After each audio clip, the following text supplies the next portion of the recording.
কাজ, সেই 5টা কাজের মধ্যে এই 4 নম্বর কাজ হলো রমজান মাসে রোজা রাখা।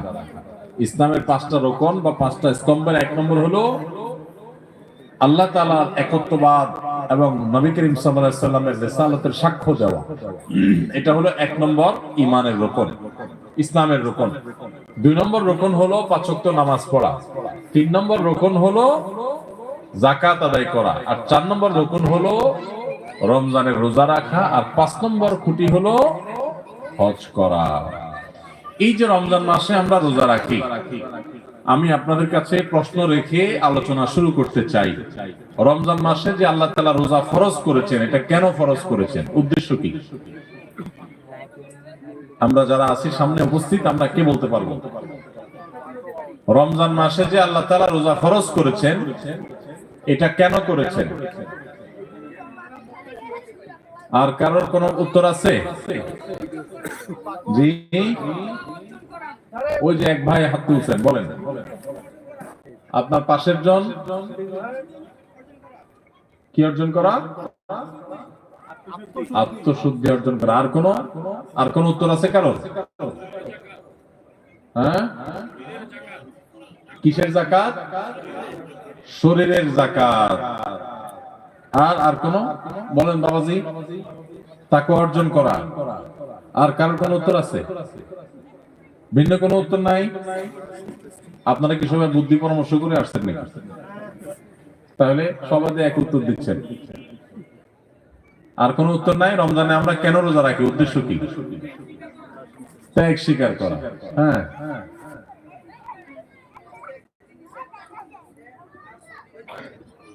শরীরের যাকাত আদায় করা। বলেন আর কোন?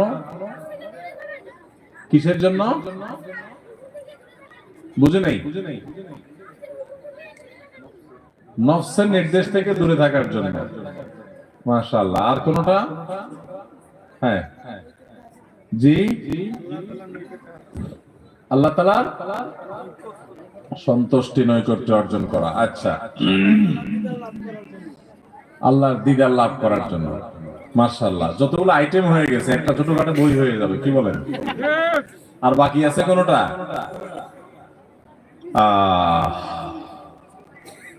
আমরা বেশিরভাগ মানুষ সারা জীবন রমজান মাসে রোজা রাখি। অনেকে আছেন বয়স এখন 40, 50, 60 বছর পর্যন্ত হয়ে গেছে, প্রতি বছরই মাশাআল্লাহ রোজা রাখেন। রোজা কেন রাখেন সেই উদ্দেশ্যই জানেন না। তাহলে কিভাবে আপনার রোজার উদ্দেশ্য আপনি সফল কাম হতে পারবেন? আপনি কেন রোজা রাখেন সেটাই যদি না জানেন, এই রোজা আপনার কি কাজে আসবে? ভাইরা আমার, বেশিরভাগ ভাইরাই সঠিক উত্তর দিয়েছেন, আলহামদুলিল্লাহ। আল্লাহ সুবহানাহু ওয়া তাআলা কোরআনে কারীমে বলেছেন, কুতিবা আলাইকুমুস সিয়াম, তোমাদের উপরে রমজানের রোজা ফরজ করা হয়েছে। কামা কুতিবা আলাল্লাযীনা মিন ক্বাবলিকুম, যেমন তোমাদের পূর্বে যত জাতি এসেছে পৃথিবীতে সবার উপরে রমজানের রোজা ফরজ করা হয়েছিল। তো একই ভাবে তোমাদের উপর রোজা ফরজ করা হয়েছে। সবার উপর রোজা ছিল আর তোমাদের উপরেও রোজা ফরজ করা হয়েছে। রোজা কেন ফরজ করা হয়েছে? লাআল্লাকুম তাত্তাকুন, আশা করা যায় এই সম্ভাবনা তৈরি হবে যে রোজা রাখলে তোমরা তাকওয়া অর্জন করতে পারবা, মুত্তাকি হতে পারবা। তাকওয়া অর্জন করা আর মুত্তাকি হওয়ার মানে হলো আল্লাহর ভয় থেকে, আল্লাহর প্রতি শ্রদ্ধা থেকে, আল্লাহর সকল আদেশ নিষেধগুলো মেনে চলা। এর নাম হলো তাকওয়া। তাকওয়া হলো কি? আল্লাহর ভয়ে, যে আল্লাহর সামনে দাঁড়াতে হবে, আল্লাহর সমস্ত আদেশ নিষেধ আমাকে মেনে চলতে হবে। সেই চেতনা থেকে আল্লাহর সমস্ত আদেশ, সকল নিষেধগুলো থেকে বেঁচে থাকা, সকল আদেশগুলো মেনে চলা আর সকল নিষেধ থেকে বেঁচে থাকা, এর নাম কি? তাকওয়া। রমজানে আমরা রোজা রাখি মূলত এই তাকওয়া অর্জন করার জন্য। তাকওয়া শিখায় আমাদেরকে রোজা। এখন প্রশ্ন উঠতে পারে যে রমজানের রোজা কিভাবে আমাদেরকে তাকওয়া শিখায়? এখানে একজনে প্রশ্ন উত্তর দিচ্ছেন যে আমরা রোজা রাখি আল্লাহকে খুশি করার জন্য, আল্লাহর সন্তুষ্টির জন্য, আল্লাহর দিদারের জন্য। আরেকজন বলেছেন আল্লাহ নৈকট্য অর্জন করার জন্য। এই উত্তরগুলো সবগুলোই ঠিক আছে, কিন্তু এগুলো হলো রোজার দূরবর্তী উদ্দেশ্য। রোজার একটা নিকটবর্তী উদ্দেশ্য আছে, আর একটা আছে দূরবর্তী উদ্দেশ্য। আমরা অনেক কাজ করি, যে কাজগুলোর একটা প্রাথমিক উদ্দেশ্য থাকে আর একটা থাকে চূড়ান্ত উদ্দেশ্য। যেমন আপনি এখান থেকে রিকশায় উঠেছেন, রিকশায় উঠে আপনি মেইন রোডে যাবেন, বাড্ডা যাবেন, আফতাবনগর গেইটে যাবেন, রিকশায় উঠেছেন। আপনি আসলে বের হয়েছেন, আপনার মতিঝিলে কোনো কাজ আছে। তো আপনি যে রিকশায় উঠছেন, আপনাকে কেউ যদি জিজ্ঞাসা করে কই যাচ্ছেন, তখন এটার দুইটা উত্তর হতে পারে।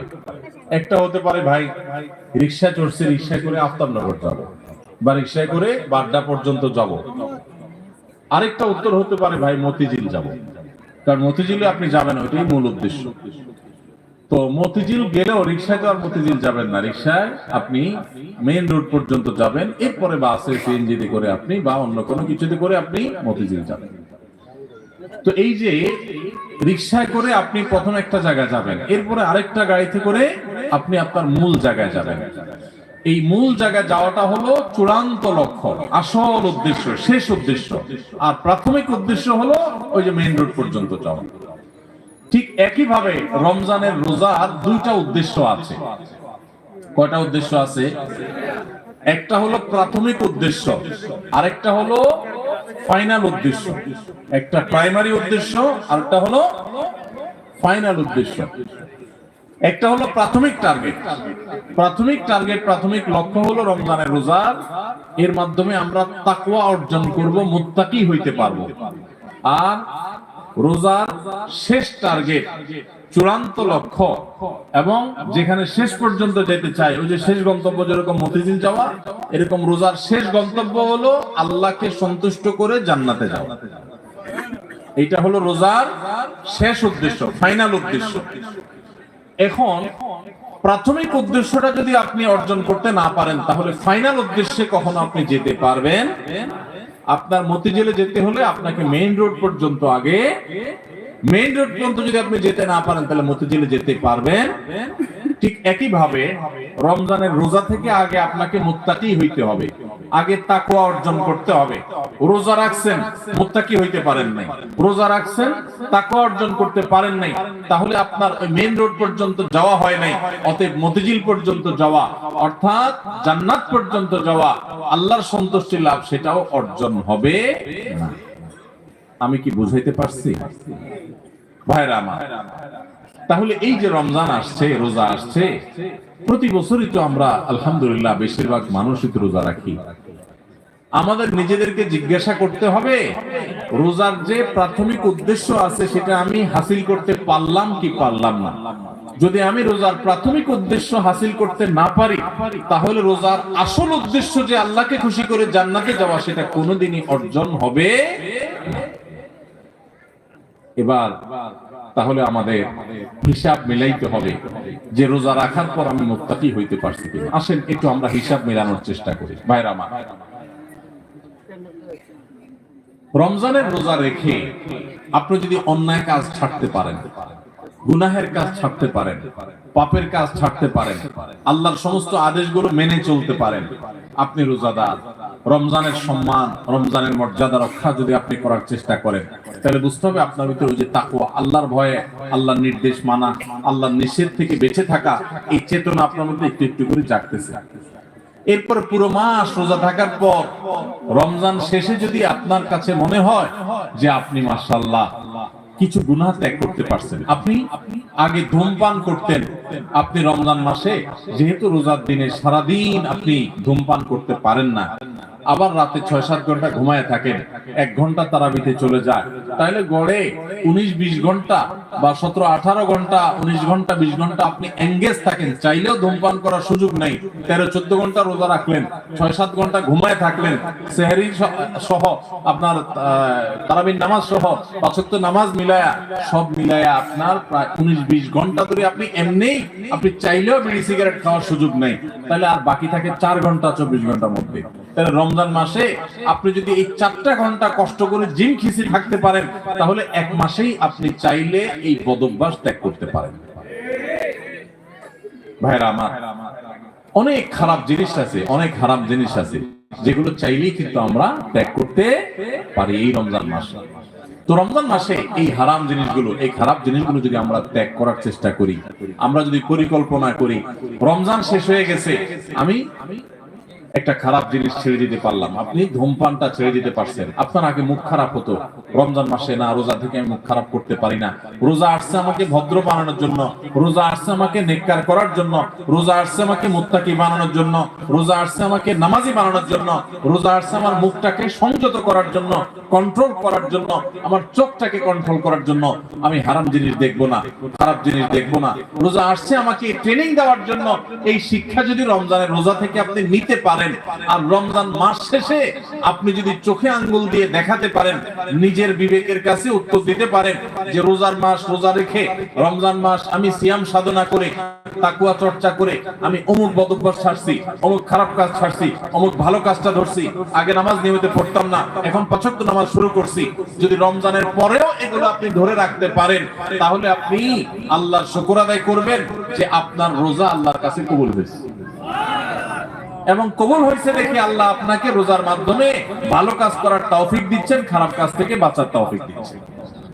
ভাইরা আমার, এই জন্য এই বছরের রমজান আসার আগে, রোজা শুরু হওয়ার আগে আসেন আমরা একটু প্রতিজ্ঞা করে নিই যে আমাদের রোজাগুলো হবে রোজার উদ্দেশ্য যেন আমি হাসিল করতে পারি। সেই জন্য ভাইরা আমার, আপনি রিক্সা উঠলেন, মেইন রোডে যাবেন, তারপরে আপনি মতিঝিল যাবেন, আপনি মেইন রোডে যাবেন, এই জন্য রিক্সা উঠছেন, ঠিক আছে, কিন্তু রিক্সা কোনো কারণে পাঞ্চার হয়ে গেছে।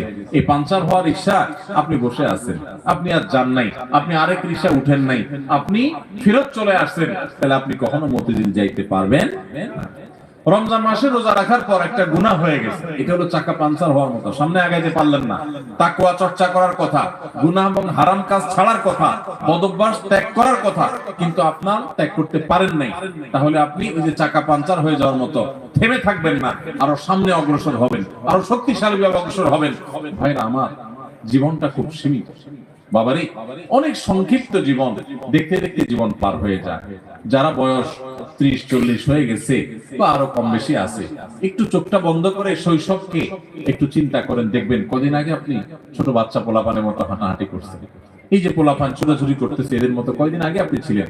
দেখতে দেখতে ৪০, ৫০, ৬০, ৭০, ৮০ বছর জীবন অনেকের পার হয়ে গেছে। বাকি যে কয় বছর আছে এটাও দেখতে দেখতে চলে যাবে।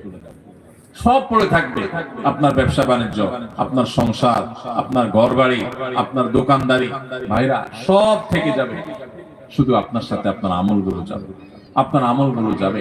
নেক আমল করবেন তো অনন্ত অসীম কালের জান্নাত, আর বদামল করবেন অনন্ত অসীম কালের জাহান্নাম। ভাইরা আমার, সেজন্য রমজান আসছে আমাদেরকে পরিশুদ্ধ করার জন্য, আমাদের মুত্তাকি বানানোর জন্য। ভাইরা আমার, রমজানের রোজা কিন্তু আমাদের সাথে কথা বলে, আমরা বুঝি না কি কথা বলে বলবো। ভাইরা আমার, রমজানের রোজা আমাদেরকে বার্তা দেয়, মেসেজ দেয়।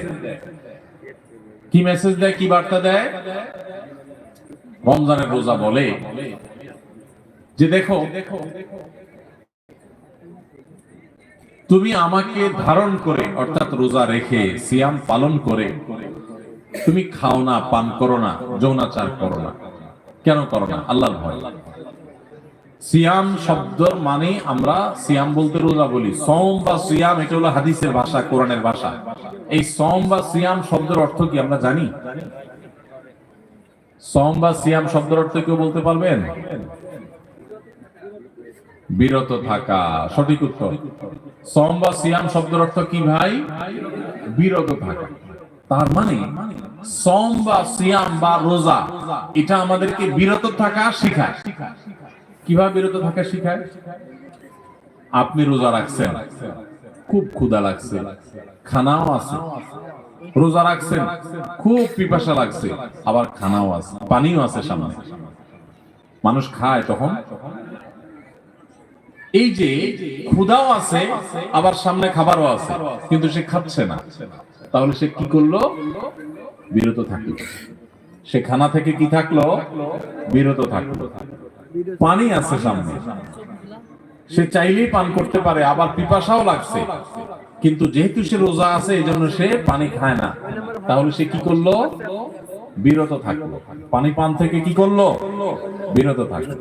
আচ্ছা আপনারা বলেন, রমজান মাসে আমরা যে খাই না বা পান করি না রোজা রেখে, আমাদের বাসা যে খাবার থাকে হালাল খাবার, কোন চোরাই টাকা দিয়ে কিনা না, রতের কামাই করা, পরিশ্রম করে উপার্জন করে আপনি কামাই করছেন, সেই কামাই করা টাকার খাবার আপনার ঘরে আছে, আপনি এক বোতল পানি দোকান থেকে কিনে আনছেন, সম্পূর্ণ হালাল কিনে, এই হালাল খানাটা পর্যন্ত রমজান মাসে দিনের বেলায় খাওয়া যাবে কি যাবে না?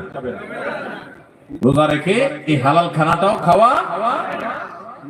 যেই রমজান মাসে আল্লাহ তাআলা দিনের বেলায় হালাল খানাটা পর্যন্ত খাওয়া নিষেধ করে দিয়েছেন, তাহলে সেই রমজান মাসে রোজা রেখে আপনি যদি মিথ্যা কথা বলেন, হারাম কথা বলেন, গালিগালাজ করেন, অশ্লীল কথা বলেন, মন্দ কথা বলেন, মিথ্যা কথা বলেন, তাহলে সেটা কত বড় জঘন্য অপরাধ হতে পারে আপনি চিন্তা করেন। যে রমজান মাসে দিনের বেলায় হালাল খানা পর্যন্ত আল্লাহ তাআলা সেখান থেকে বিরত থাকতে বলছেন, তাহলে হারাম গুলো থেকে বিরত থাকার গুরুত্ব কত বেশি। রমজানের রোজা আমাদেরকে বলে, দেখো তুমি যখন ক্ষুধার্ত থাকো রোজা রেখে, তোমার সামনে খাবার থাকে তবুও তুমি খাও না, তোমার যখন পিপাসা লাগে তোমার সামনে পানি আছে তারপরও তুমি খাও না। এমনকি মানুষের সামনেও মানুষ রোজা রেখে খায় না, আবার মানুষের চোখের আড়াল হলেও রোজা রেখে কেউ চুরি করে খায়। পিচি পোলা মানতে খাইতে পারে, তাও খায় না মনে হয়, পোলাপানও খায় না, তাই না? যে লোকটা সবার সাথে চিটারি বাটপারি করে, কথায় কথায় মিথ্যা কথা বলে, সেই লোকটাও যদি রোজা রাখে তো দেখবেন কষ্ট হয়। রুমে একা একা আছে, কেউ নাই, তারপর সে কি লুকায় পানি খায়? খায় না। কেন খায় না?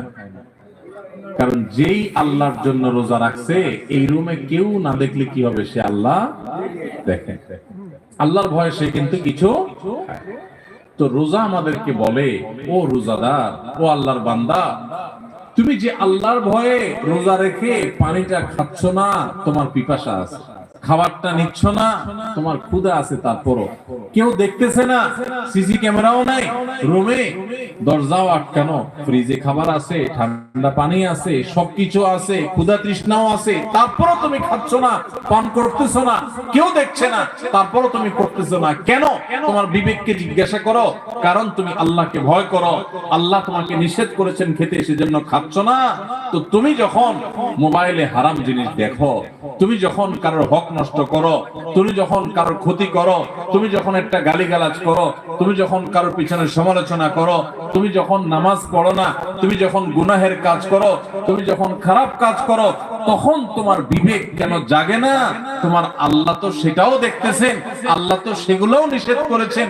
যে আল্লাহর নির্দেশ মানার কারণে তুমি রমজান মাসে রোজা রেখে ক্ষুধার্ত পিপাসার্ত থাকার পরেও মানুষ না দেখলেও পানাহার করো না, তাহলে সেখানে মানুষ না দেখলে চুরি করে মোবাইলে হারাম জিনিস দেখা, হারাম কাজ করা, এগুলো তুমি কিভাবে করো? আমাদের রোজা আমাদেরকে এই কথাটা সারাদিন বলতে থাকে। কথা কি বুঝাইতে পারছি ভাইরা আমার? রোজার এই বার্তা, রোজার এই মেসেজ, রোজার এই কথা যদি আমরা বুঝতে পারতাম, তাহলে আমরা মুত্তাকি হয়ে যেতাম। রোজা আমাদেরকে তাকওয়া শিখায় কিভাবে, দেখেন। তাকওয়া মানেই হলো, ওই যে বললাম, আল্লাহর ভয়ে, আল্লাহর আদেশগুলো মানা, আল্লাহর নিষেধ থেকে বেঁচে থাকা, যেমন আল্লাহ দেখছেন। তো রোজার মাসে রোজা রেখে আমরা আল্লাহ দেখছেন এই ভয়ে আমরা পানাহার করি না। রোজার শিক্ষা নিয়ে আমি সকল হারাম কাজ করার সময় এরকম মনে থাকবে যে কেউ না দেখলেও আমার আল্লাহ ঠিকই দেখতেছে, অতএব আল্লাহর ভয়ে, আল্লাহ নিষেধ করেছেন এই কাজটা আমি করব না। এটাই হলো রোজার শিক্ষা। ভাইরা আমার, রোজার এই শিক্ষা যদি আমরা গ্রহণ করতে পারি, আমরা যদি মুত্তাকি হইতে পারি, তাহলে রোজা সার্থক। আর যদি সেটা না পারি, তাহলে এই রোজা সার্থক না। এই রোজার উপকারিতা আমরা পাইলাম না। এই রোজা আমাকে মেইন রোড পর্যন্ত নেয় নাই, এই রোজা আমাকে মুত্তাকি বানাই নাই, যেই রোজা আমাকে ভালো মানুষ বানাই নাই, যেই রোজা আমাকে অন্যায় থেকে বাঁচাই নাই, এই রোজা আর উপবাস থাকার মধ্যে খুব বেশি পার্থক্য নাই। আমার কথা না, আমাদের প্রিয় নবী সাল্লাল্লাহু আলাইহি সাল্লামের কথা। তিনি বলেছেন, মাল্লাম ইয়াদা কাওলাজ যুরি ওয়াল আমালি বি ফালাইসা লিল্লাহি হাজা আন ইয়াদা তাআমাহু ওয়া শারাবাহু। যে ব্যক্তি রোজা রেখে মিথ্যা কথা ছাড়লো না, মিথ্যা কাজ ছাড়লো না, দুই নাম্বারই ছাড়লো না, চিটারি বাটপারি ছাড়লো না, এই ব্যক্তি উপবাস থাকায় আল্লাহর কোনো ঠেকা পড়ে নাই। তার মানে তার রোজা থাকা উপবাস থাকার মতো। এই জন্য ভাইরা, রোজা রেখে সমস্ত অন্যায় কাজ ছাড়বো তো ইনশাআল্লাহ। আল্লাহ আমাদের সবাইকে তৌফিক দান করুন। রোজা থেকে আমরা শিক্ষা গ্রহণ করব, রোজা থেকে আমরা মেসেজ গ্রহণ করব, বার্তা গ্রহণ করব। রোজা আমাদেরকে কি বলে সেটা বোঝার চেষ্টা করব। রোজা আমাদেরকে বলে, বান্দা তুমি এই যে আল্লাহর ভয়ে পানাহার থেকে বিরত থাকতেছো রোজা রেখে, এখান থেকে তোমার তাকওয়ার ট্রেনিং হচ্ছে, তাকওয়ার প্রশিক্ষণ হচ্ছে, যে তোমার চাহিদা আছে, খাবারও সামনে আছে, খাচ্ছ না। দেখেন, মাগরিবের আজান হবে, সূর্য ডুববে, সূর্য ডুবার পর মুয়াজ্জিন সাহেব আজান দিবেন, আমরা সামনে খাবার নিয়ে, ইফতার নিয়ে অপেক্ষা করি। সবার ক্ষুধা থাকে, তাই না? এই যে ক্ষুধার্ত অবস্থা, সবার সামনে খাবার আছে, সবগুলো মানুষ যদি রোজাদার থাকেন, কেউ কিন্তু খাবার খায় না। হ্যাঁ, সবাই বসে আছে কিসের জন্য? কিসের অপেক্ষা বসে আছে? যে আল্লাহর নির্দেশ হবে, সূর্য ডুবলে তখন খাওয়া যাবে, আল্লাহর পারমিশন হবে, এটার জন্য কি করতেছে? সে বসে আছে। আল্লাহু আকবার। এখান থেকে শিক্ষা নেই আমরা যে আমার সামনে যখন কোনো টাকা পয়সা কামাই করার সুযোগ আসবে, আপনি একজন দোকানদার মানুষ, দোকানদারি করেন, আপনি দোকানদারি করার সময় আপনি চিন্তা করবেন, আমি আমার কাস্টমার থেকে যে 10টা টাকা নেব, লাভ করব, এখানে আল্লাহর পারমিশন আছে কিনা। আপনি যদি ইন্ডিয়ান মশারির ডালের সাথে দেশি মশারির ডাল মিশায়া বিক্রি করেন, তাহলে, এবং সেটাকে দেশি মশারির ডাল বলে বিক্রি করেন, তাহলে এখানে কি আল্লাহর নির্দেশ আছে না নাই? আল্লাহর নির্দেশ আপনার অবৈধ কাজ করার, 2 নম্বরই কাজ করার, প্রতারণা করার, মিথ্যা কথা বলার পক্ষে কি আল্লাহর নির্দেশ আছে? তো আপনার রোজা রেখে এই যে ইফতার করছেন না, কেন করছেন না? খাই ফেলেন না, কেন খাচ্ছেন না? কারণ এখনো আল্লাহর হুকুম। তাহলে ওই দোকানদারি করতে গিয়ে আপনি যে 2 নম্বরই করতেছেন, ওইটারও আল্লাহর হুকুম। আপনি এক জায়গায় আল্লাহর হুকুম মানতেছেন, আর জায়গা মানতেছেন না, তাহলে আপনি বোঝা গেল আপনি খাঁটি মুসলমান হইতে পারেন নাই। যেই রোজাদার রোজা রাখার পর এই জিনিসটা শিখতে পারছে যে হাইরে, রোজা তো আমাকে বলে যে তুমি আমাকে রাখার পর যেভাবে আল্লাহকে ভয় করতেছো, এখান থেকে ট্রেনিং নিয়ে তুমি সারা বছর সব ক্ষেত্রে আল্লাহকে ভয় করে চলবা।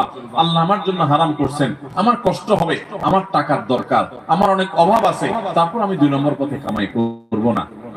আমার অনেক জেদ হয়েছে, আমার অনেক গোসা হয়েছে, তারপর মুখ দিয়ে একটা খারাপ কথা বলবো না। আমার গায়ে অনেক জোর আছে, অনেক বাহুতে ক্ষমতা আছে, তারপর একজনের প্রতি জুলুম করব না। এটাই রোজা আমাদেরকে শেখায়। ভাইরা আমার, সারা দেশে লক্ষ লক্ষ মানুষ আমরা রোজা রাখি, কিন্তু আমাদের জীবনে কোনো পরিবর্তন নাই। আমরা রোজা রাখি, দুর্নীতি করি, রোজা রাখি, ঘুষ খাই, রোজা রেখে আবার আমরা মিথ্যা কথা বলি, রোজা রেখে আমরা আবার চিটারি বাটপারি করি, রোজা রেখে আমরা আবার মানুষের হক নষ্ট করি, রোজা রেখে আমরা অনেকে গালিগালাজ করি, রোজা রেখে আমরা অনেকে মানুষের অধিকার নষ্ট করি। কারণ ওই যে রোজার মর্ম আমরা বুঝতে পারি নাই। ভাইরে, শুধু ইফতার আর সাহরি খাওয়ার নাম রোজা না। ইফতার করা আর সাহরি করার নাম কি না? রোজা না। এটাতে রোজার স্ট্রাকচার দাঁড়ায়, কিন্তু রোজা ফাইনাল হয়, কমপ্লিট হয়, ফিনিশিং হয়, পূর্ণাঙ্গতা পায় যদি রোজা রেখে আপনি মুত্তাকি হইতে পারেন, যদি রোজা রেখে আপনি হারাম কাজ ছাড়তে পারেন, যদি রোজা রেখে আপনি খারাপ কাজ ছাড়তে পারেন। নবী করিম সাল্লাল্লাহু আলাইহি ওয়াসাল্লামের সেই হাদিসের দিকে তাকান, তিনি কি বলেছেন? মাল্লাম ইয়াদা কাওলা যুরি ওয়াল আমাল বি, যে ব্যক্তি মূর্খতাসুলভ কাজ ছাড়লো না, মিথ্যা কথা ছাড়লো না, মিথ্যা কাজ ছাড়লো না, গুনাহ এবং পাপাচার এগুলো ছাড়তে পারলো না, ওই ব্যক্তির রোজা রাখা আর উপোস থাকা সমান। তার উপোস থাকায় আল্লাহর কোনো ঠেকা পড়ে না। অতএব এই বছরের রমজানে আমরা আসেন আগে থেকে পরিকল্পনা করি, ভাইরা আমার, আল্লাহকে সাক্ষী রেখে আল্লাহর সাথে কথা দেই, আল্লাহ এত বছর রোজা রাখছি, তোমার রোজার মর্ম বুঝি নাই, এই বছর আমি রোজার মর্মটা একটু বুঝে রোজাটা সঠিকভাবে রাখবো। চেষ্টা করা যাবে না ইনশাআল্লাহ? আল্লাহ আপনি আমাদের সবাইকে তৌফিক দান করেন।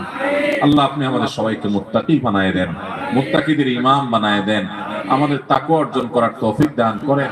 আল্লাহ হারাম ছাড়ার তৌফিক দান করেন, হারামকে না করার তৌফিক দান করেন। মনে রাখবেন, চুরিদারি করার জন্য, দুর্নীতি করার জন্য, 2 নম্বরই করার জন্য, গুনাহের কাজ করার জন্য, পাপাচার করার জন্য, এগুলোর জন্য কোনো যোগ্যতা লাগে না, এগুলো সবাই পারে। লোভ সামলানো, যে আমি চাইলে 2 নম্বরই করতে পারি কিন্তু করব না, আমি চাইলে একটা রিকশাওয়ালাকে একটা থাপ্পড় দিতে পারি কিন্তু আমি আল্লাহর ভয়ে দেব না, যে তার প্রতি অন্যায় করলে আল্লাহ আমার কিয়ামতের ময়দানে বিচার করবেন, আমি যত ক্ষমতা আল্লাহ মানুষ হই না কেন। আমি কাউকে চাইলে একটা গালি দিতে পারি কিন্তু গালি দেওয়া জায়েজ নাই, ইসলামে হারাম করেছে, ইমানদার কখনো মুখ খারাপ করতে পারে না, সেজন্য আমি বেঁচে থাকবো। এগুলোর জন্য যোগ্যতা লাগে, বেঁচে থাকার জন্য যোগ্যতা লাগে। এই যে রমজানের রোজা রাখেন, খাওয়ার জন্য যোগ্যতা লাগে না, খাইতে সবাই পারে কিন্তু আল্লাহর নির্দেশ নেই, সেজন্য বেঁচে থাকবেন, এটা সবাই পারে না, এটা রোজাদারে পারে, ঠিক না বেঠিক? অতএব আমরা সমস্ত হারাম কাজগুলো বেঁচে থাকার চেষ্টা করব, ঠিক আছে না ইনশাআল্লাহ? এই বেঁচে থাকার জন্য সদিচ্ছা লাগবে। বেঁচে থাকতে গেলে একটু কষ্ট হবে, আমি জানি একটু কষ্ট হবে, গালি দেওয়ার বদভ্যাস হঠাৎ করে ছাড়তে কষ্ট হবে, হ্যাঁ, কথায় কথায় মানুষের গায়ে হাত তোলা, মানুষের দিকে ছুটে যাওয়া, মাস্তানি করা, মাতবরি করা, গুন্ডামি করা, বদভ্যাস ছাড়তে একটু সময় লাগবে, আমি জানি। মোবাইলে হারাম জিনিস দেখেন, এই অভ্যাস ছাড়তে একটু কষ্ট হবে। মনে রাখবেন, আল্লাহকে সন্তুষ্ট করার জন্য, আল্লাহকে খুশি করার জন্য আপনি যদি পাক্কা নিয়ত করেন আর এই মজলিস থেকে দোয়া করেন, ও আরশে আজিমের মালিক, আমি চাইলেই মুত্তাকি হইতে পারবো না, তুমি আমাকে একটু সাহায্য করো, তুমি আমাকে একটু রহমত করো, তুমি আমাকে অনুগ্রহ করো।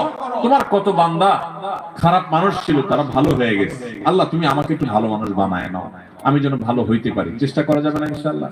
আল্লাহর কাছে দোয়া করা যাবে না ইনশাআল্লাহ? ভোর রাত্রে যখন সাহরি খেতে উঠবেন, সাহরি খাওয়ার পর ফজরের আজানের আগে আপনি 10 মিনিট 5 মিনিট একটু আল্লাহর কাছে কেবলামুখী হয়ে হাত তুলে রুমের লাইটটা বন্ধ করে একটু আল্লাহর সাথে কথা বলবেন। মানুষের সাথে বহুত কথা বলছেন, আল্লাহর সাথে একটু কথা বলে দেখেন, আল্লাহর সাথে কথা বলার স্বাদ আছে ভাই, অনেকে জীবনে একবারও এই স্বাদ পান নাই, একটু কথা বলে দেখেন। ভোর রাতে সাহরি খেতে উঠলে 10টা মিনিট একটু হাত তুলে কথা বলেন। কিভাবে কথা বলবেন? কথা বলবেন এইভাবে, ও আল্লাহ, কত গুনাহ আমি করেছি, কত পাপাচার আমি করেছি, মরতে আমার হবে, তোমার কাছে যাওয়া আমার লাগবে আল্লাহ, শয়তানের প্ররোচনা করেছি, এই রমজান মাস তুমি কত মানুষকে মাফ করে দাও। নবী করিম সাল্লাল্লাহু আলাইহি ওয়াসাল্লাম বলেছেন, ওয়ালিল্লাহি মুতাকাউ মিনান নার ওয়া যালিকা ফি কুল্লি লাইলা। রমজানের প্রত্যেক রাতে আল্লাহ তাআলা অনেক মানুষকে সাধারণ ক্ষমা ঘোষণা করে দেন, যে যাও অমুক অমুক অমুক অমুক, যাও তোমাদেরকে মাফ করে দেওয়া হলো, জাহান্নাম থেকে মুক্ত ঘোষণা করে দেওয়া হলো। আল্লাহ কত মানুষকে আপনি সাধারণ ক্ষমা করে দিবেন। আল্লাহ আপনার সাধারণ ক্ষমা পাওয়ার জন্য কোনো যোগ্যতার দরকার হয় না, আপনি চাইলে যাকে তাকে মাফ করে দিতে পারেন। দুনিয়ার প্রেসিডেন্ট প্রধানমন্ত্রী চাইলে একটা দেশের যাকে তাকে যা খুশি তা দিয়ে দিতে পারে, তাদের যদি ক্ষমতা, তারা তো মানুষ, আল্লাহ আপনি তো মহান সৃষ্টিকর্তা, আপনি তো চাইলে আমার সব অপরাধগুলো মাফ করে আমাকে ফেরেশতা বানায় ফেলতে পারেন, পারেন না আল্লাহ? তো আল্লাহ আপনি আমাকে মাফ করে দেন। একটু আল্লাহর সাথে কথা বলবেন, একটু দোয়া করবেন, একটু চোখের পানি ফেলবেন, একটু সেজদায় যে আল্লাহর সাথে কথা বলবেন, একা একা কথা বলবেন, আড্ডাবাজি করবেন না শুধু। আজকাল আমরা ইফতার নিয়ে আড্ডাবাজি করি, এখন আরেকটা বাইরে হয়েছে সাহারি পার্টি, আছে না নাই? সাহারির সময় বসে বসে আড্ডা মারে, টেলিভিশন দেখে। আমরা টেলিভিশনের প্রোগ্রাম করি, এগুলো যারা টেলিভিশন দেখে তাদের জন্য না, যারা সারাদিন খারাপ জিনিস দেখে তারা যাতে অল্প কিছু সময় হইলেও খারাপ জিনিস না দেখে, সেজন্য আপনাদের জন্য। এই জন্য সাহারির সময় কোন টিভি অনুষ্ঠানও দেখবেন না। আপনি কি করবেন? আপনি ওই সময় দোয়া করবেন, চোখের পানি ফেলবেন। ভাইরি, এই সুযোগ গত বছর রমজানে অনেকে পাইছে, এই বছর তারা মাটির নিচে চলে গেছে। আপনি এই সুযোগ এবার রমজানে এই মজলিসে আছেন, হয়তো এই মজলিস থেকে অনেকে আছেন রমজানের আগে দুনিয়া থেকে চলে যাবেন, পাবেন না। নিয়ত করে নেন, যদি আমি পাই তাহলে আমি এবারের রমজান মাসে একটা গুনার কাজও করব না। নিয়ত করা যায় না? আপনি যদি নিয়ত করেন আর মৃত্যু যদি আপনার রমজানের আগে হয়ে যায়, তো আপনার পাক্কা নিয়তের কারণে আল্লাহ তাআলা আপনাকে গোটা রমজান জুড়ে ইবাদত করলে, গুনাহ ত্যাগ করলে যে সওয়াব পাইতেন তা আপনার আমলনামায় অটোমেটিক জমা করে দিবে। এজন্য ভাই, এইবারের রমজানে আমরা কোনো গুনাহের কাজ করব না ইনশাআল্লাহ। আমার এই মুখ আমি তালা মেরে দিব, আমার চোখ দিয়ে আমি মোবাইলে টেলিভিশনে খারাপ কিছু দেখবো না। রাস্তা যখন হাঁটবো, মেয়েদের সৌন্দর্য দেখে দেখে মনে মনে খারাপ চিন্তা করব, আমি সে হারাম কাজ করব না। নিজের চোখকে আমি সংযত করে ফেলবো আল্লাহর ভয়ে। আমার উপার্জনটা হবে হালাল, আমার কাজকর্ম হবে সব ঠিকঠাক মতো, কারণ রমজান মাস তাকওয়ার মাস, রমজান মাস ভালো কাজ করার মাস, রমজান মাস হারাম কাজ ছাড়ার মাস, তাকওয়ার মাস। আগেই বলছি রমজানের রোজার উদ্দেশ্যই হলো তাকওয়া অর্জন করা। আপনি তাকওয়াই যদি অর্জন করতে না পারেন এই রোজা রাখার কোনো মানে নাই। এই জন্য শুধু ইফতার আর সাহরি না, শুধু না খেয়ে থাকা না, শুধু পানি পান না করা না, শুধু যৌনতা বর্জন না, সকল পাপাচার বর্জন করার ট্রেনিং দিতে হবে রমজান থেকে। রমজান চলে যাবে, আমার অভ্যাস পরিবর্তন হবে না। রমজান চলে যাবে, আমার গুনাহ ছাড়া হবে না। রমজান চলে যাবে, আমি মুত্তাকি হব না। এই রমজান কখনো সফল বা সার্থক রমজান হতে পারে। তাহলে আমরা সবাই এই বছরের রমজানটাকে ভিন্নভাবে কাটাবো তো ইনশাআল্লাহ। এখন থেকে ভাই একটু পরিকল্পনা করে ফেলব। যার ধূমপানের বদভ্যাস আছে, আমি এই রমজান মাস ধূমপান করব না। এক মাস যদি আপনি ছাড়তে পারেন, এক মাস পরে শয়তান এসে আপনাকে ঈদের দিন বলবে রমজান তো গেছে, এবার ধর। আপনি শয়তানকে বলবেন 30 দিন যদি এই বদভ্যাস আমি ছাড়তে পারি এবং আমার কোনো অসুবিধা না হয়, তাহলে এখন আমি পারবো। হিম্মত করে যদি আপনি একটু ছাড়তে পারেন, আর ওই বিড়ি খান না, লোকজন সিগারেট খান না, বন্ধু বান্ধব ত্যাগ করে যারা এগুলো খায় না তাদের সাথে উঠা বসা শুরু করে দেন, দেখবেন আপনার বদভ্যাস দূর হয়ে গেছে ইনশাআল্লাহ। ভাইরা আমার, কতকাল আমরা গুনাহ করতে থাকবো বলেন? আলাম ইয়ানি লিল্লাযীনা আমানু আন তাখশা কুলুবুহুম লিযিকরিল্লাহ। আল্লাহর স্মরণে, আল্লাহর ভয়ে অন্তরগুলো নরম হওয়ার সময় ঈমানদারদের কি এখনো আসে নাই? কবর ডাকছে প্রতিদিন। কত মানুষ আপনার আমার বয়সে চলে যাচ্ছে। এই যে বেইলি রোডের আগুনে 46 জন মানুষ পুরো ছাই হয়ে গেছে। হ্যাঁ, একদিন আগে মাত্র আমাদের চোখের সামনে। ভাই আমার, আপনি যে ঘুমায় থাকেন রাতে, আমি যে ঘুমায় থাকি রাতে, ওই রাতে ভূমিকম্পে, একটা অগ্নিকাণ্ডে, একটা দুর্ঘটনায় মুহূর্তের ভিতরে আমি ছাই হয়ে যাব না, কোনো গ্যারান্টি আছে? ওই 46 জন মানুষ যারা আগুনে পড়ে ছাই হয়ে গেছে, তাদের মধ্যে অনেকেই আপনার মতো এরকম পরিকল্পনা ছিল যে সে এটা করবে, সে ওইটা করবে, হ্যাঁ, সে অমুকের সাথে আড্ডা মারবে, হোস্টেল থেকে আপনার রেস্টুরেন্ট থেকে বের হয়ে এসে সে অমুক কাজ করবে, পরের দিন অমুক কাজ করবে। কত প্ল্যান প্রোগ্রাম ছিল, তাই না? কোথায় এখন প্ল্যান প্রোগ্রাম? আহা, মৃত্যু আমাদের প্রত্যেকটা মানুষকে প্রতিদিন মেসেজ দেয়, কিন্তু আমরা গ্রহণ করি না। আল্লাহ রাব্বুল আলামিন আপনাকে আমাকে আমাদের সবাইকে মুত্তাকি হওয়ার তৌফিক দান করুন। সবাইকে আল্লাহ তাআলা নেককার হওয়ার তৌফিক দান করুন। আল্লাহর ইমানদার বান্দা হওয়ার তৌফিক দান করুন। তাহলে ভাইরা, আমরা এই রমজান উপলক্ষে কে কোন বদভ্যাস ছাড়বো এখন থেকে পরিকল্পনা করি। যার মুখ খারাপ বদভ্যাস আছে, মুখ খারাপ করবো না। মুখ খারাপ হলে নিজের প্রতি নিজের শাসন করব, যে আমি রোজা থেকে কেন মুখ খারাপ করলাম, তাহলে এটার শাস্তি স্বরূপ আমি 2 রাকাত নফল নামাজ পড়বো। এটার শাস্তি স্বরূপ আমি 200 টাকা গরিব মানুষকে দিয়ে দিব। এটার শাস্তি স্বরূপ আমি আল্লাহর কাছে 10 মিনিট ধরে ইস্তেগফার করতে থাকবো। এরকম যদি করেন তো দেখবেন আপনার ওই বদভ্যাসটা আসবে না। শয়তান দেখবেন আপনাকে আর প্ররোচনা করবে না। চেষ্টা করা যাবে না ইনশাআল্লাহ? তাহলে ভাই, ভিতরে ভিতরে পরিকল্পনা করে ফেলি যে কে কোন বদভ্যাস ছাড়বো, ঠিক আছে না? ভাইরা আমার, সৈয়দ আবুল হাসান আলী নদভী রহমতুল্লাহ আলাইহি ভারতবর্ষের অনেক বড় একজন পণ্ডিত ব্যক্তি ছিলেন। সৈয়দ আবুল হাসান আলী নদভী রহমতুল্লাহ আলাইহি রমজানের রোজা সম্পর্কে বোঝাতে গিয়ে অত্যন্ত চমৎকার একটি উপমা দিয়েছেন, উদাহরণ দিয়েছেন। তিনি বলেছেন, আমরা যে রমজানের রোজা রাখি, এই রোজা আমাদেরকে আরেকটা বড় রোজার কথা বলে। সেটা আবার কোনটা? সেটা হলো আমাদের গোটা জীবনটাই একটা রোজা। রমজানের রোজা এটা যেরকম একটা রোজা, আমাদের পুরো জীবনটাই একটা কি রোজা। কিভাবে? রমজানের রোজা শুরু হয়, প্রতিদিনের রোজাটা শুরু হয় কখন থেকে? সুবহ সাদেক হলে, ফজরের ওয়াক্ত শুরু হলে রোজা শুরু হয় না? আমাদের পুরো জীবনটাও একটা রোজা। আর সেই জীবনের রোজা শুরু হয় কখন? জীবনের রোজা শুরু হয় মানুষ যখন বালেগ হয়, প্রাপ্তবয়স্ক হয়। বাচ্চা বয়সে তো ইসলামের কোনো বিধিবিধান তার উপরে প্রযোজ্য না। এগুলা সব তার উপরে প্রযোজ্য হবে, ফিট হবে কখন? সে যখন বালেগ হবে, প্রাপ্তবয়স্ক হবে। তো রমজানের রোজা এটা হলো ছোট রোজা, আয়তনে ছোট, আকারে ছোট। 14 ঘন্টা, 15 ঘন্টা, 16 ঘন্টা, এক এক দেশে এক এক রকম। এই 14-15 ঘন্টা বা 16 ঘন্টার রোজা হলো রমজানের রোজা, আর আমাদের গোটা জীবনটা একটা রোজা। সেই রোজাটা আয়তনে অনেক বড়। রমজানের রোজা শুরু হয় শবে সাদিক থেকে, ফজরের ওয়াক্ত থেকে, আর জীবনের রোজা শুরু হয় প্রাপ্তবয়স্ক হলে, বালেগ হলে। রমজানের রোজা শেষ হয় কখন ভাই? সূর্য অস্ত গেলে। জীবনের রোজা শেষ হয় জীবনের সূর্য অস্ত গেলে। জীবনের রোজা শেষ হয় কখন ভাই? জীবনের সূর্য ডুবে গেলে, মারা গেলে। রমজানের রোজা রেখে যেরকম খাওয়া নিষেধ, পান করা নিষেধ, স্ত্রী সহবাস নিষেধ, যৌনাচার নিষেধ, খারাপ কাজ নিষেধ, গোটা জীবনের বালেগ হওয়া থেকে নিয়ে মরণ পর্যন্ত এই যে গোটা জীবনটা একটা রোজার মতো, এই গোটা জীবনেও কিন্তু চুরি করা নিষেধ, ডাকাতি করা নিষেধ, মদ খাওয়া নিষেধ, বিড়ি সিগারেট খাওয়া নিষেধ, গালিগালাজ করা নিষেধ, নামাজ ত্যাগ করা নিষেধ, চুরি করা নিষেধ, মানুষের হক নষ্ট করা নিষেধ, কারোর ক্ষতি করা নিষেধ। এরকম বহু বিষয় আমাদের জীবনে নিষেধ কি নিষেধ না? রমজানের রোজা যেরকম অনেকগুলো জিনিস নিষেধ, জীবনের রোজাতেও অনেকগুলো জিনিস নিষেধ। ভাইরা আমার, পার্থক্য শুধু একটা জায়গা। সেটা কোথায়? সেটা হলো রমজানের রোজা যদি ভেঙে যায়, রমজানের রোজা যদি ভেঙে যায় তাহলে ওইটা তখন আর জোড়া দেওয়া যায় না।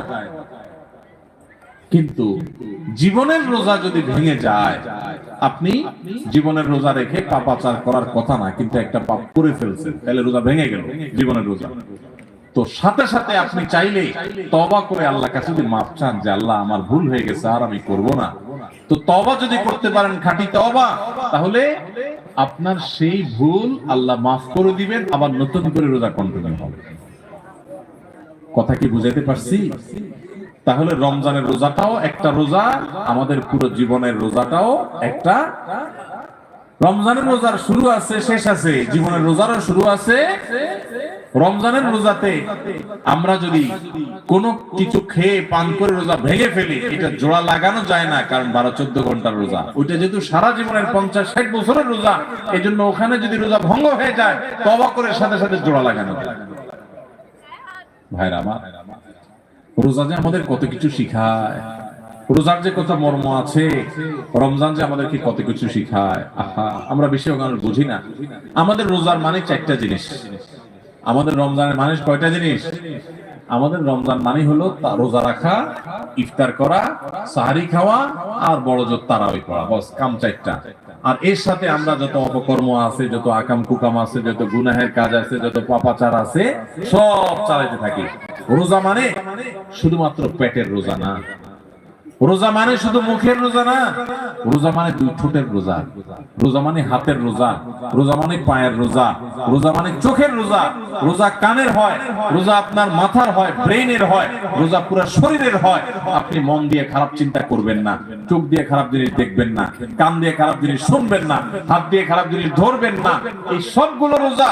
রোজা শুধু পেটের হয় না, রোজা সমস্ত অঙ্গ প্রত্যঙ্গের হয়। যে ব্যক্তি শুধু পেটের রোজা রাখে সে উপোস থাকে, আর যে মাথা থেকে পা পর্যন্ত পুরো শরীরের রোজা রাখে, চোখের রোজা রাখে, চোখ দিয়ে খারাপ জিনিস দেখে না, হাতের রোজা রাখে, হাত দিয়ে খারাপ জিনিস ধরে না, মুখের রোজা রাখে, মুখ দিয়ে খারাপ জিনিস বলে না, খারাপ কথা বলে না, মিথ্যা কথা বলে না, হারাম উপার্জন করে না, পা দিয়ে খারাপ পথে যায় না, মনে খারাপ চিন্তা করে না, কান দিয়ে গান বাজনা শুনে না, হারাম কথা শুনে না। এই ব্যক্তি হলো আসল রোজাদার।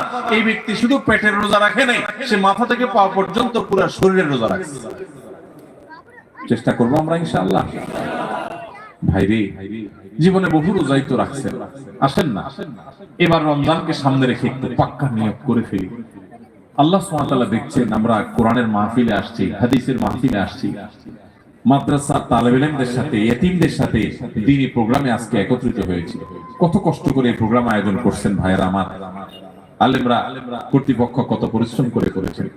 আসেন আজকে আমরা এই প্রোগ্রামে বসে আমাদের মালিককে আমরা কথা দিয়ে দেই যে আরশে আজিমের মালিক ও আমার আল্লাহ, জীবনে বহু রোজা রাখছি উল্টা পাল্টা করে, অর্ধেক টাইপ রোজা রাখছি, পেটের রোজা রাখছি, মুখেরটা রাখি নাই, হাতেরটা রাখি নাই। আল্লাহ এবার পুরো বডির রোজা রাখবো। নিয়ত করা যায় না ইনশাআল্লাহ? মাথা থেকে পা পর্যন্ত পুরো শরীরের রোজা রাখবো। নিয়ত করা যাবে? আপনি পাক্কা নিয়ত করেন, আল্লাহ তৌফিক দেবে ইনশাআল্লাহ। চেষ্টা করা যাবে না? আপনি পাক্কা নিয়ত করেন যে আমার জান যাক, জীবন যাক, আমি খারাপ পথে যাব না, আমি এই রমজান মাসটা ভালো পথে চলবো। যেই বন্ধুর কারণে খারাপ পথে যায় ওর সাথে কোনো যোগাযোগই করবো না, ওর সাথে সম্পর্ক ছিন্ন করে ফেলবো আল্লাহর জন্য। কিয়ামতের ময়দানে আল্লাহর কাছে যে জান্নাত আশা করেন, কিসের বিনিময়ে ভাই? কোন মুখে জান্নাত চাইবেন? আল্লাহকে বলতে পারবেন, আল্লাহ আমার একটা বন্ধু ছিল, অনেক ভালোবাসতাম ওরে, ওরা ছাড়া আমার দিন চলতো না। আল্লাহ যেহেতু ওর মধ্যে বদ অভ্যাস আছে, ওর কাছে গেলে আমার মিথ্যা বলা হয়, ধূমপান করা হয়, মাদকের অভ্যাস হয়, খারাপ পথে চলে যায়, ও মানুষটা সুবিধার না, নামাজ পড়ে না, ওর কাছে গেলে আমার নামাজ পড়া হয় না, এই জন্য আমি ওরে ত্যাগ করছি, ওরে ব্লক মারছি, ওর থেকে দূরে সারছি। আমি একটা ভালো বন্ধু গ্রহণ করছি, আমার প্রাণের চাইতে প্রিয় বন্ধুটাকে আমি ছেড়ে দিছি, ত্যাগ করে দিছি, সম্পর্ক ছিন্ন করছি আল্লাহ তোমারে পাওয়ার জন্য, তোমারে খুশি করার জন্য। এই মুখ নিয়ে আল্লাহর কাছে গেলে কি আমাদের ময়দানে জান্নাতটা চাইতে পারবেন? চাওয়ার মতো মুখ থাকবে? আল্লাহর জন্য যদি আপনি একটা খারাপ কাজ না ছাড়েন, একটা বদভ্যাস না ছাড়েন, কোন মুখে আল্লাহর কাছে আপনি জান্নাত চাইবেন? আমার কথা কি বুঝতে পারছেন আপনারা ভাইরা আমার? সাইয়্যিদ আবুল হাসান আলী নদভী রাহমাতুল্লাহ আলাইহি ওই যে বলছেন রমজানের রোজাটা 14 ঘন্টা 15 ঘন্টার রোজা, আর আমাদের পুরো জীবনের রোজাটা হলো 40 50 60 70 বছর, যে যতদিন বাঁচে তত বছরের রোজা। রমজানের রোজা শুরু হয় ফজরের ওয়াক্ত শুরু হলে, আমাদের জীবনের রোজা হয় বালেগ হলে। রমজানের রোজা শেষ হয় সূর্য ডুবে গেলে, জীবনের রোজা শেষ হয় জীবনের সূর্য ডুবে গেলে। তাহলে শুধু রমজানের রোজাই রোজা নয়, এই রোজা আমাদেরকে বলে, ও রোজাদার, আমি তো ছোট রোজা, আয়তনে ছোট, তোমার পুরো জীবনটাই তো একটা কি রোজা। রোজা রেখে যেরকম তুমি খাইতে পারো না, পান করতে পারো না, তোমার গোটা জীবন ভর তুমি নামাজ ত্যাগ করতে পারো না, হারাম কাজ করতে পারো না, সেখানে অনেক কিছু নিষেধ আছে। আচ্ছা ভাই, রমজানের রোজা যদি কেউ ভেঙে ফেলে, রোজা রাখছে একজনে, রাখার পরে 10টা 11টা 12টার দিকে ভেঙে ফেলছে, বিশেষ করে বাসা বাড়িতে পোলাপান যখন 8-10 বছরের পোলাপান থাকে, রোজার অভ্যাস করে, তাই না? আজকাল অবশ্য অনেক অভিভাবক আছে পোলাপানের রোজা রাখায় না, বরং পোলাপান রোজা রাখার জন্য কান্নাকারি করে, আমি সাহারি খাবো, আমার ভোর রাতে ডাকে দিও। বাপ মা বরং বলে, না না দরকার নেই, তোমার কষ্ট হবে। ঠিক না বেঠিক? আমাদের বাপ মা যারা আমাদের বয়সী আছেন, যারা 40 45 50 বছর বা আরো বেশি বয়স পাইছে, আপনাদের ছোটবেলার কথা চিন্তা করেন তো। ছোটবেলায় আপনাদের রোজা রাখার জন্য বলা লাগতো না, মা বাপ বরং ডেকে ডেকে উঠে রোজা রাখাই।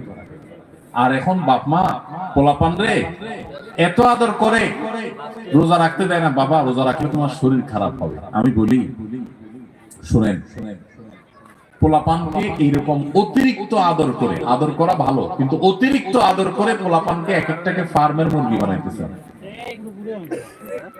সব পোলাপান আজকাল কিসের মতো হয়? ফার্মের মুরগির মতো, নাদুস নুদুস, কিন্তু না বুদ্ধি শুদ্ধি আছে, না শরীরে সেরকম শক্তি। আমরা ছোট থাকতে এই সমস্ত পোলাপানের চেয়ে বহুত বেশি শক্তি ছিল আলহামদুলিল্লাহ। দৌড়াদৌড়ি করতে পারতাম, ছুটাছুটি করতে পারতাম, গোল্লা ছুট খেলতে পারতাম। এখন পোলাপান, শহরের পোলাপান গ্রামের পোলাপানের সাথে লাগাই দেন, পিঠে বুধ বানা গেল। অতিরিক্ত আদর করে আপনি ছেলেকে ধ্বংস করছেন। মনে রাখবেন, ভোগ করার জন্য যোগ্যতা লাগে না।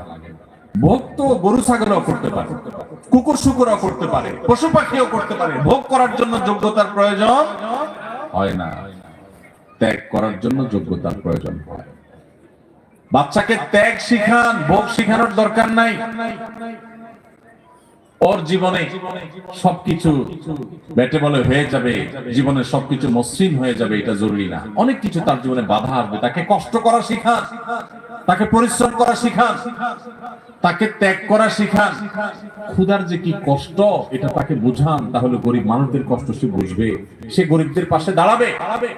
আর শুধুমাত্র সারাদিন খাওয়াইয়া পড়াইয়া ওরে ফার্মের মুরগির মতো বানাবেন, ও নাদুস নুদুস হবে ঠিক আছে, কিন্তু ত্যাগ শিখবে না।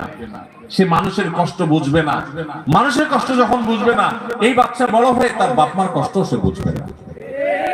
ঘরে ঘরে আজও মানুষ তৈরি হচ্ছে এই জন্য, মা বাপ তাদেরকে স্যাক্রিফাইস শিখায় না। মনে রাখবেন, রোজা রাখলে বাচ্চা মরে যাবে না। পৃথিবীতে একটা ঘটনা ঘটে নাই যে রোজা রাখে, রোজা রাখার কারণে বাচ্চা 10 বছর 12 বছরের কিশোর রোজা রাখছে তাই মরে গেছে। শুনছেন কোনোদিন আপনারা? মরবে না। বরং রোজার কারণে মানুষ স্বাস্থ্যগত ভাবে আরো ভালো থাকে। আরো ভালো থাকে, যদি স্বাস্থ্যের ক্ষতিও হয় তো আমার আল্লাহর জন্য আমি করব। এই বাচ্চা একসময় রোজা রাখা শিখবে। অভ্যাস যদি না করান তাহলে সে শিখবে না। এই অমানুষ হয়ে কিয়ামতের ময়দানে আপনাকে টেনে টেনে এই বাচ্চা জাহান্নামে নিবে যে আমার মা বাপ আমাকে দুনিয়াতে বহু কিছু শিখাইছে, রোজা শিখাই নাই, নামাজ শিখাই নাই। তো যাই হোক, যেটা বলতেছিলাম, 8-10 বছরের বাচ্চা, কিশোর পোলাপান, একটা বাসায় যদি দুইটা ছেলে রোজা রাখে, ধরেন দুইটা বাচ্চা আপনার, একটার বয়স 8 আর একটা বয়স 10, দুটোটা মিলে রোজা রাখে।